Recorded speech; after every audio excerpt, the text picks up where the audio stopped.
अस्सलाम वालेकुम students, how are you. हमने जो है ना आज से ये वर्कशीट जो है आपके पास समर वेकेशन टास्क की हैं उनका सिलसिला शुरू किया हुआ है। तो मैथ की जो सोल्यूशन वर्कशीट्स हैं वो आपको अवेलेबल होंगी मेरे चैनल पे। इसमें P1 है, P2, C1, ठीक है। जो हमारे पास जो एक लेवल है यानी कि 6th लेवल ग्रेड 6 क्लास 6, 7 और 8 की जो मैथ्स की वर्कशीट्स हैं समर वेकेशन टास्क की, वो इंशाल्लाह मैं डिस्कस करूंगा इंशाल्लाह। और उम्मीद काफ़ी आप इसको हेल्पफुल लेंगे। और कोई भी प्रॉब्लम हो तो फिर जब कमेंट बॉक्स में जरूर शेयर कीजिएगा। Okay, thank you very much. बिस्मिल्लाहिर्रहमानिर्रहीम स्टूडेंट्स, ये हमारे पास साइज 1A है और ये बुक हमारे पास है न्यू थिंक मैथ्स 3, ठीक है जी। तो इसके रिलेटेड जो है ये एक्सरसाइज हमारे पास 1A है। इसके रिलेटेड हम वर्कशीट करने जा रहे हैं। प्लीज़ इसको देखिएगा, ये हमारे पास जो फर्स्ट वर्कशीट आपके पास आ रही है, इसमें इसके रिलेटेड क्वेश्चंस आपने करने हैं। और इसका बेहतर वे ये है कि आप पहले जो वर्कशीट है प्लीज़ इसके जो क्वेश्चन हैं प्लीज़ इसको आप नोट कर लें, ठीक है। और इसको पहले खुद अटेम्प्ट करें और थोड़ी देर के इस वीडियो को फिर पॉज कर लीजिएगा और फिर मैं थोड़ी देर के बाद इसके सॉल्यूशंस जो है वो आपके साथ शेयर करता हूँ। फिर you have to compare your solutions with mind solutions, okay. और अब हर जो क्वेश्चन है इसमें ऑलमोस्ट 4 पार्ट्स हैं, ठीक है। इसमें मार्किंग भी कर देता हूँ आपको और उसके बाद आप एट द एंड जो है अपने मार्क्स भी लगा दीजिएगा, ठीक है जी। इसको प्लीज़ आप अटेम्प्ट करें और उसके बाद वीडियो पॉज कर लीजिएगा, फिर वीडियो को आपने चलाना है। Thank you. ओके स्टूडेंट, उम्मीद है कि आप लोगों ने ये क्वेश्चंस कर लिए होंगे। तो इस तरह प्लीज़ देख लीजिएगा। देखिए ऊपर लिखा हुआ है सिंपलीफाई और देखिए ऊपर है सी स्क्वायर और इधर लिखा हुआ है सी स्क्वायर प्लस सी डी। तो अगर हम सी यहाँ पे कॉमन ले लेते हैं, ठीक है, तो हमारे पास क्या बन जाएगा सी प्लस डी। अब ये सी स्क्वायर है, इसको आप यूँ भी अगर समझाने के लिए लिख सकते हैं कि सी 2 दफ़ा आ रहा है तो सी इंटू सी भी आप कर सकते हैं। तो एक दफ़ा ये सी से क्या हो जाएगा कैंसल आउट। तो ऊपर हमारे पास क्या आ रहा है जी सी ओवर सी प्लस डी, ठीक है जी, इसका आंसर आ जाएगा। और ये ध्यान रखिएगा ये सी को आप इस सी के साथ कैंसल आउट नहीं कर सकते, ठीक है। ठीक है, जब दिमाग में प्लस आ रहा है और इसके मैंने आपका 2 नंबर रखे हुए हैं यहाँ पे, देखने के आपके मार्क्स कितने आते हैं। अगर सारे स्टेप ठीक हैं एंड तक तो 2 नंबर होंगे, वरना देखें यहाँ पे कोई अगर गड़बड़ है तो आप इसका नंबर काट भी सकते हैं, होने नहीं चाहिए। बहुत आसान सा सवाल था ये। नेक्स्ट क्वेश्चन पे आ जाए जी। ये लिखा हुआ है सिंप्लीफाई के स्क्वायर माइनस 9 अपॉन के स्क्वायर माइनस 7 के प्लस 12। तो इसको बेटा मैं इसको यूं कर लेता हूँ, इसके मैंने 4 मार्क्स रखे हैं। देखिए ऊपर आपके पास एक जो फॉर्मूला है के स्क्वायर माइनस 9, सबसे पहले देखिए इसमें जो फॉर्मूला अप्लाई हो रहा है, अगर A square minus B square होता है तो होता है आपके पास first plus second into first minus second. तो यहाँ पे यूँ समझ लें कि ये के का स्क्वायर है और 9 जो है that is the square of 3। और नीचे अब आ जाएं, ये लिखा हुआ है के स्क्वायर माइनस 7 के प्लस 12। तो मेरा वे ये है कि मैं इसको पहले सॉल्व आउट कर रहा हूँ, फिर यहाँ पे मैं डायरेक्ट इसका आंसर लिख दूंगा। देखें के स्क्वायर माइनस 7 के प्लस 12। अब ये आपके पास क्या है ग्रुपिंग मेथड है। 12 को मल्टीप्लाई करेंगे 12 मल्टीप्लाई 12। अब 12 के फैक्टर ऐसे बनाने हैं कि जिनको प्लस माइनस करें तो 7 है और मल्टीप्लाई करेंगे तो हमारे पास क्या आना चाहिए 12। सो दैट इज के स्क्वायर माइनस का 4 के और माइनस का 3 के और प्लस का 12। अब हमारे पास ये दो एक्सप्रेशन आ गया जी, के हमारे पास कॉमन आ गया के माइनस 4 और इधर से माइनस 3 कॉमन आ जाएगा तो ये के माइनस 4, क्योंकि जब माइनस होगा बाहर तो अंदर कॉमन लेंगे तो अंदर का साइन भी चेंज हो जाएगा। तो के माइनस 4 दोनों में आ गया जी। तो हम क्या लिख लेते हैं एक दफ़ा, इसको मैं अब यहाँ पे लिख रहा हूँ सोल्यूशन इसका कि के माइनस 3 इंटू के माइनस 4, ठीक हो गया जी। अब देखेंगे हम इसको दूसरी साइड पे चले जाते हैं। ऊपर वाला जो एक्सप्रेशन है दैट विल बी के प्लस 3 इंटू के माइनस 3 और नीचे जो हमारे पास एक्सप्रेशन आ रहा है दैट इज के माइनस 3 और इंटू के माइनस 4। तो अब ये पूरा एक्सप्रेशन जो आपस में कैंसल आउट हो जाएगा। द आंसर विल बी के प्लस 3 अपॉन के माइनस 4, ठीक है जी, ये इसका आपका आंसर आ जाएगा। नेक्स्ट आप देखिएगा जब हम इसको सॉल्व करने जा रहे हैं, नेक्स्ट आपके पास पार्ट था कि क्वेश्चन 2 है सिंपलीफाई द फॉलोइंग। यहाँ पे लिखा हुआ है कि एम स्क्वायर यूँ कर लेते हैं जी, एम स्क्वायर माइनस 4 और M square minus 3m plus 2 divided by m over m minus 1। अब इसमें देखिएगा हमारे पास जो मेन कॉन्सेप्ट आपके पास आ रहा है वो ये है कि एम स्क्वायर माइनस 4 को किस तरह आप सॉल्व करेंगे, वही बात कि ये m का भी स्क्वायर है और जो 4 है ये 2 का स्क्वायर। आपने हर एक्सप्रेशन को अलग-अलग ट्रीट करना है, ठीक हो गया।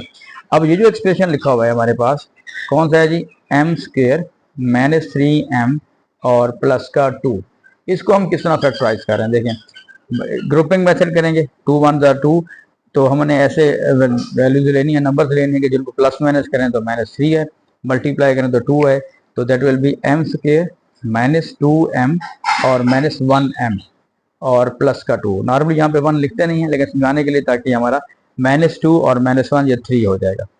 हाँ जी, ये दो एक्सप्रेशन रद्द कर लेते हैं बेटा, इसमें से m कॉमन आ जाएगा, m -2 और इसमें से -1 कॉमन आ जाएगा, तो दैट विल बी m -2। ठीक है जी। अब देखिए m -2 दोनों में आ गया है, तो आप लोगों ने काफ़ी दफ़ा ये एक्सप्रेशन कर चुके होंगे फैक्टराइजेशन, तो उसमें ये जो फैक्टर है, ये एक्सप्रेशन है, ये सेम आना चाहिए।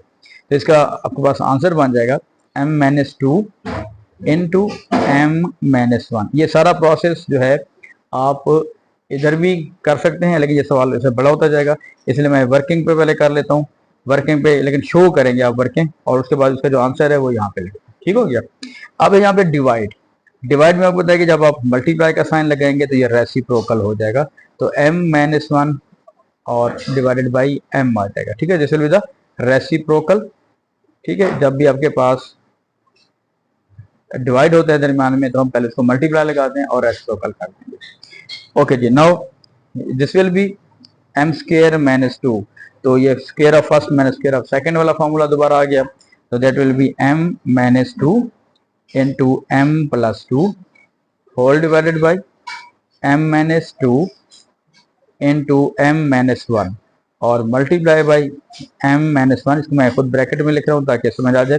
अब देखिए बेटा, m-2 से m-2 कैंसिल, ये पूरा एक्सप्रेशन कैंसिल हो जाएगा, m-1 से ये m-1 वाला एक्सप्रेशन कैंसिल आउट हो जाएगा। अब ऊपर देखिए हमारे पास क्या आ रहा है, m + 2 और नीचे बन रहा है जी m। अब ये ध्यान में रखिएगा, ये जो हमारा ऊपर वाला m है, m से m जो है वो कैंसिल आउट नहीं होगा, ये उसको वैसे रहने देंगे। ठीक हो गया।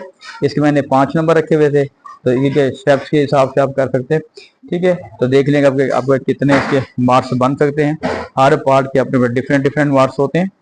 सपोज आपका अगर ये पार्ट आपका ठीक है, ये आपने बिल्कुल ठीक किया हुआ है, तो इसका 1 नंबर हो गया। ये बिल्कुल आपने ठीक किया हुआ है, तो इसके सिर्फ इसके 2 नंबर दे सकते हैं, यानी 2 1 3 हो जाएंगे। इसको रेसिप्रोकल करेंगे 4, और एट द एंड आपके पास एक 5 नंबर का क्वेश्चन हो जाएगा। ठीक है, नंबर्स मिलेंगे। अब आ जाए बेटा लास्ट पार्ट पे, हमारे पास क्वेश्चन है 3m-7, तो 3w-7 ये वैसे आ जाएगा। नीचे लिखा हुआ है 5w⁻3, नीचे देखिएगा डिवाइड लिखा हुआ है। अब इसको अगर मैं पहले एक स्टेप पहले कर लेता हूँ कि 21-9w है, तो इसमें 3 कॉमन आ रहा है, तो दैट विल बी 7-3w और डिवाइडेड बाई 27। अब मैं इसको फिर वही बात है कि यहाँ पे लिखा हुआ है 3w-7, ठीक है जी, अपॉन 5w⁻3। जब इसको आप अगर कैंसिल आउट करते हैं, 3 1 जार और 3 9 जार, ये तो कैंसिल हो गए, लेकिन क्योंकि डिवाइड है तो आप इसको रेसिप्रोकल करेंगे, मल्टीप्लाई रेसिप्रोकल होता है, आप इसको उलट कर देंगे, तो ये 9/7-3w आ जाएगा। अब यहाँ पे इंपॉर्टेंट फिर एक स्टेप आ गया, देखिएगा आपके पास ये लिखा हुआ है 3w-7 और यहाँ पे लिखा हुआ है 7-3w, तो हम ये इस एक्सप्रेशन को इस वक्त कैंसिल आउट नहीं कर सकते, क्योंकि यहाँ पे क्या कॉन्सेप्ट हो रहा है कि यहाँ पे 3w पॉजिटिव है, यहाँ पे 3w माइनस का है। ठीक हो गया, यहाँ पे ये 7 माइनस का है और ये 7 जो है वो प्लस का आपके पास आ रहा है। अब हम क्या कर सकते हैं, अब हम ये इसको सॉल्व कर सकते हैं कि अगर आप इसको सेम साइन बनाना चाहते हैं, तो हम यूं कर लेते हैं कि -1 से इसको भी मल्टीप्लाई कर देते हैं और -1 से इसको भी मल्टीप्लाई कर देते हैं। तो अब क्या हो जाएगा हमारे पास, that will be 3w-7 upon 5w³ और मल्टीप्लाई, जब इस माइनस से मल्टीप्लाई करेंगे ये जो -9 हो जाएगा, और इसको जब माइनस से मल्टीप्लाई करेंगे तो साइन चेंज हो जाएंगे, तो दैट विल बी, जो माइनस की वैल्यू है वो पॉजिटिव हो जाएगी 3w, और जो पॉजिटिव वैल्यू है वो माइनस की हो जाएगी, दैट विल बी -7 है। ठीक है जी। अब हमारे पास क्या आ रहा है, ये पूरा एक्सप्रेशन जो है 7w-7 आउट, इससे आपस में क्या हो जाएगा, कैंसल आउट। ठीक है जी। अब ऊपर हमारे पास क्या लिखा हुआ है, -9 और नीचे लिखा हुआ है 5w³, तो ये कैंसिल आउट नहीं हो सकता, इसको आपने वैसे ही रहने देना है, -9/5 W⁻3। तो ये आपके पास बेटा इसका आंसर हो जाएगा, मजीद ये कैंसिल नहीं हो सकता। इसमें देखिए इसके हमने 4 मार्क्स रखे हुए थे, तो आप देखिए आपके कितने मार्क्स बने हैं। तो टोटल जो ये वर्कशीट थी हमारी हमने डिस्कस की है, इसके ओवरऑल हमारे पास जो मार्क्स बन रहे हैं दैट इज 15। तो आप इस पर देख लीजिएगा कि आप इसमें कितने मार्क्स आपके आए हैं।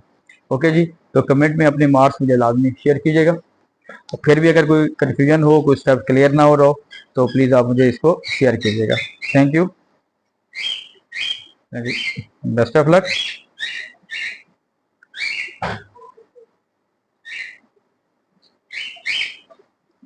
Thank you, take care.